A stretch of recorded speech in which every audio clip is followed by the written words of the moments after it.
Hi guys, आज हम class 11th का फर्स्ट लेसन रसायन विज्ञान की मूलभूत अवधारणा के बारे में बात करें। रसायन विज्ञान की मूलभूत अवधारणा यानी some basic concept of chemistry. देखो, केमिस्ट्री के कंसेप्ट हम जानना चाह रहे हैं। 11th क्लास में बच्चा पहले बेसिक कंसेप्ट सीखता है कि केमिस्ट्री सब्जेक्ट जो पढ़ने जा रहा है वो केमिस्ट्री होती क्या चीज। तो केमिस्ट्री के बारे में पहले तो बच्चे को ये पता होना चाहिए कि केमिस्ट्री जो है इसका उद्भव कहाँ से हुआ। रसायन विज्ञान जिसे हम कहते हैं, इंग्लिश में क्या बोला जाता है, केमिस्ट्री। केमिस्ट्री का उद्भव कहाँ से हुआ है। देखो, कोई भी चीज ऐसा तो है ही नहीं कि कहीं आसमान से टपकी हो, कहीं ना कहीं से उसकी उत्पत्ति तो हुई है। तो केमिस्ट्री का उद्भव कहाँ से हुआ, किस स्थान से हुआ, कौन सी जगह है, कैसे इसका नाम पड़ा, इसके पिता कौन है, जनक कौन है। बिना जनक के हमारी भी किसी भी तरह का कोई अस्तित्व नहीं होता, क्योंकि जनक से ही क्या होती है, हमारी पहचान होती है। आज हमारे नाम के पीछे जो सरनेम लगा हुआ है वो हमारे पिता के डीएनए है, क्योंकि उनके सरनेम के द्वारा ही आज हमारी आइडेंटिटी है। तो केमिस्ट्री का उद्भव के बारे में जाने तो केमिस्ट्री का उद्भव हुआ था मिस्र से। केमिस्ट्री का उद्भव कहाँ से हुआ है, मिस्र से। मिस्र को इजिप्ट कहा जाता है। मिस्र को क्या कहते हैं, इजिप्ट कहा जाता है। तो मिस्र के लोगों ने वहां पर कुछ पदार्थों की जानकारी मिली, खदानों के माध्यम से कुछ पदार्थ उनको मिले और उन पदार्थों को उन्होंने संग्रहित करके रख दिया। अब जो चीज कभी मिलती है तो उसके बारे में क्या की जाती है, स्टडी की जाती है। तो वहां के लोगों ने, वहां के साइंटिस्टों ने उन सब्सटेंस का, उन पदार्थों की क्या करी, स्टडी की।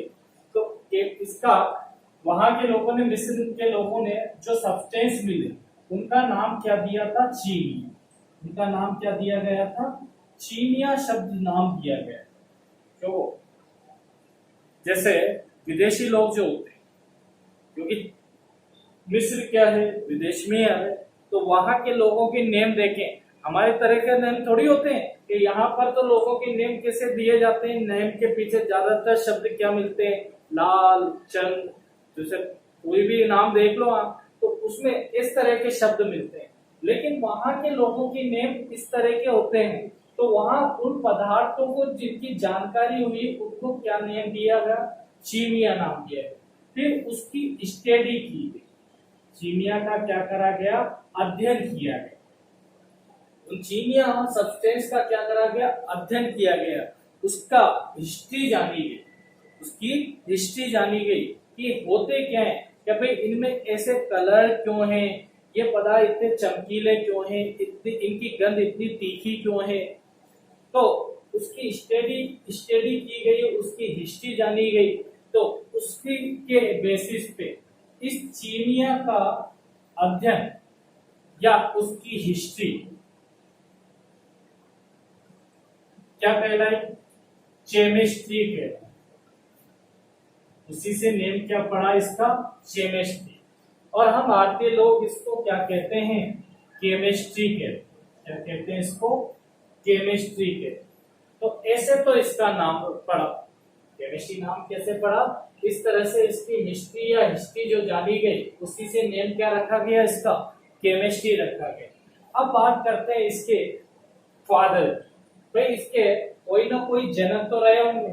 तो रसायन विज्ञान के जो जनक हैं, मॉडर्न फादर ऑफ केमिस्ट्री जो कहला, रसायन विज्ञान के जनक, वो है एंटोनी लेवाशी। ध्यान रखें, कभी कोई भी बालक अपने पिता का नाम भूल सकता है क्या? जब नहीं भूल सकता तो ऐसे ही किसी भी सब्जेक्ट को पढ़ने से पहले जब तक उसके जनक के बारे में जानकारी नहीं है, जबकि उसकी हिस्ट्री नहीं जानते, उस सब्जेक्ट को पढ़ने का कोई सेंस नहीं। सब्जेक्ट तभी पढ़ने में आ सकता है जब पहले उसकी जानकारी हो। 11th क्लास के बच्चे को अगर केमिस्ट्री के उद्भव या केमिस्ट्री होती क्या चीज है वो नहीं बताई जाए तो आगे के टॉपिक पढ़ाने का कोई सेंस नहीं। तो सबसे बड़ी चीज क्या है, पहले उसका अध्ययन जाना जाए कि केमिस्ट्री ने कैसे पढ़ा, उसके जनक कौन है, क्योंकि बिना पिता के, बिना जनक के किसी भी सब्जेक्ट का कोई भी महत्व नहीं। तो एंटोनी लेवाशिए, देखो इंग्लिश की बुकों में लेवाइजर नेम भी दिया हुआ है, तो वो उसका क्या है, वो फ्रेंचाइजी है, तो वहां लेवाइजर दिया हुआ है, तो कंफ्यूज नहीं होना है, एंटोनी लेवाशिए लिखे या लेवाइजर लिखे। तो रसायन विज्ञान के जनक होते हैं। आपकी बुक में रसायन विज्ञान के पितामह दिए हुए, फादर ऑफ केमिस्ट्री, रसायन विज्ञान के पितामह।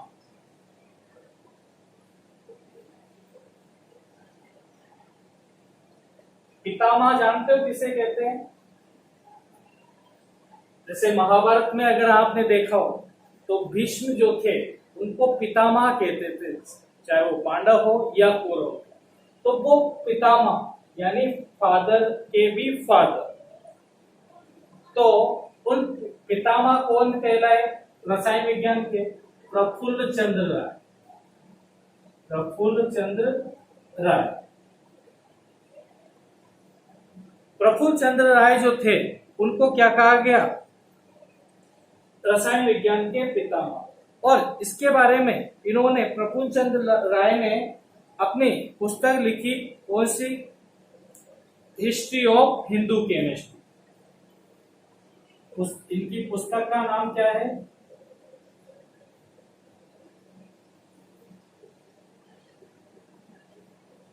History of Hindu chemistry.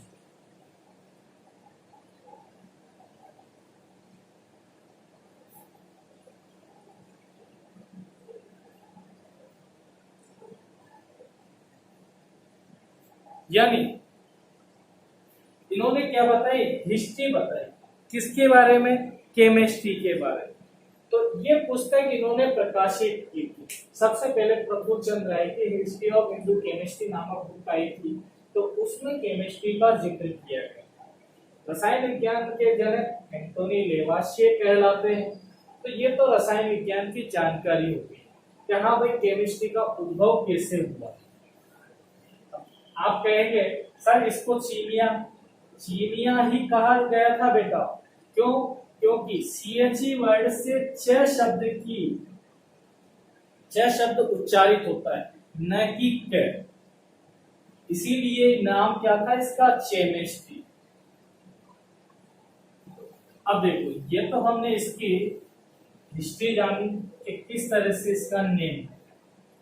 अब देखो फर्स्ट लेसन में हम क्या चीजें पढ़ेंगे भाई? पदार्थ क्या है, पदार्थ की अवस्थाएं कौन सी होती हैं, ये जनरल सी जानकारी। पदार्थ कोई भी सब्सटेंस, चाहे वो ठोस रूप में हो, द्रव रूप में हो, गैस रूप में, ये पदार्थ की अवस्थाएं हैं।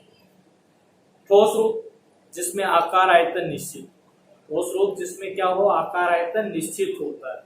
द्रव जिसमें आकार अनिश्चित लेकिन आयतन निश्चित होता है। और गैस जिसमें कि आकार और आयतन दोनों ही क्या रहते हैं? अनिश्चित रहते हैं। तो ये पदार्थ की तीन अवस्थाएं होती हैं। अब पदार्थ जो है किसी भी रूप में हो सकता है। पदार्थ मुख्यतः किस रूप में हो सकता है? चाहे वो ठोस रूप में हो, द्रव रूप में हो, गैस रूप में हो। हमारे चारों ओर वातावरण में हमें पदार्थ की ये सभी अवस्थाएं देखने को मिलती है।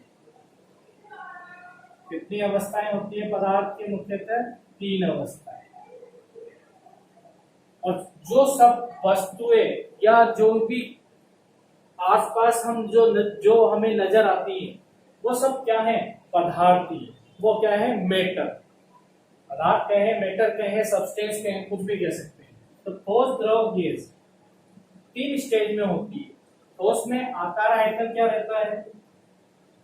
आकार आयतन जिसका निश्चित, आकार आयतन जिसका क्या हो? निश्चित, वो कहलाते हैं ठोस पदार्थ। द्रव में आकार अनिश्चित लेकिन आयतन निश्चित है। क्योंकि जैसे पानी है तो पानी का कोई आकार होता है क्या?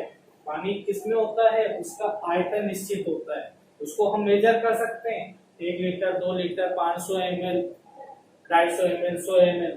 तो इस तरह से द्रव को तो मेजर कर सकते हैं, इसमें आयतन रूप, लेकिन उसका आकार, उसकी शेप बना सकते हैं, उसका कोई आकार नहीं, उसका किसी तरह का कोई आकार नहीं बनता। तो आयतन क्या रहता है इसका, निश्चित। गैस की बात करें, गैस में ना तो आकार निश्चित होता है ना ही आयतन, तो आकार व आयतन दोनों अनिश्चित हो, दोनों अनिश्चित हो।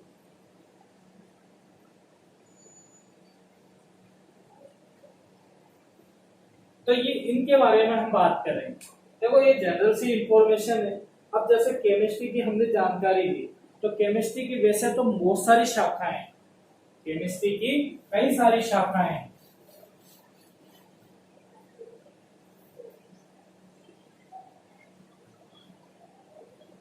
लेकिन 11-12 बेसिस पे हम क्या है, ओनली 3 तरह की केमिस्ट्री पढ़ते हैं।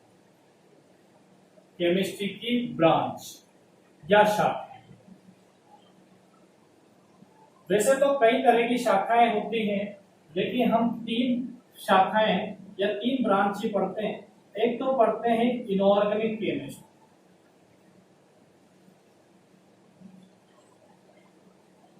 एक पढ़ते हैं ऑर्गेनिक केमिस्ट्री, कार्बनिक रसायन, और एक पढ़ते हैं हम 3rd नंबर फिजिकल केमिस्ट्री। ये तीनों केमिस्ट्रियां तो हमारे कहां चलती, 11-12 बेसिस पे चलती, 11वीं 12वीं बेसिस। अकार्बनिक, कार्बनिक और भौतिक, ये 3 तरह के रसायन। चौथी जो आती है वो होती है एनालिटिकल केमिस्ट्री, हिंदी में बोले तो विश्लेषणात्मक रसायन। और 5वीं जो केमिस्ट्री होती है, इसके अलावा भी कई ब्रांचेज है, लेकिन मेनली ब्रांचेज जो है ये वही होती है। 5वीं ब्रांच कौन सी होती है, बायो केमिस्ट्री।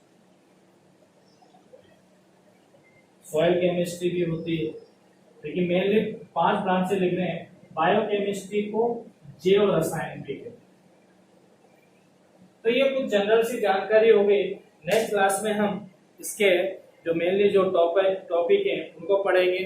सार्थक अंक निकालना, राउंड फिगर में बदलना, इसके अलावा स्टोकियोमेट्री है, और जो कन्वर्जन करना, यानी एक रूप से दूसरे रूप में बदलना, जैसे किलोग्राम को ग्राम में बदलना, ऐसा ही पद्धति जो पढ़ेंगे ना, तो उसके अनुसार उनको हम क्या करेंगे, एक दूसरे से में कन्वर्ट करेंगे। किलोग्राम ग्राम में, लीटर को ml में, तो किस तरह से कन्वर्ट किया जाता है वो नेक्स्ट क्लास में पढ़ेंगे। Thank you.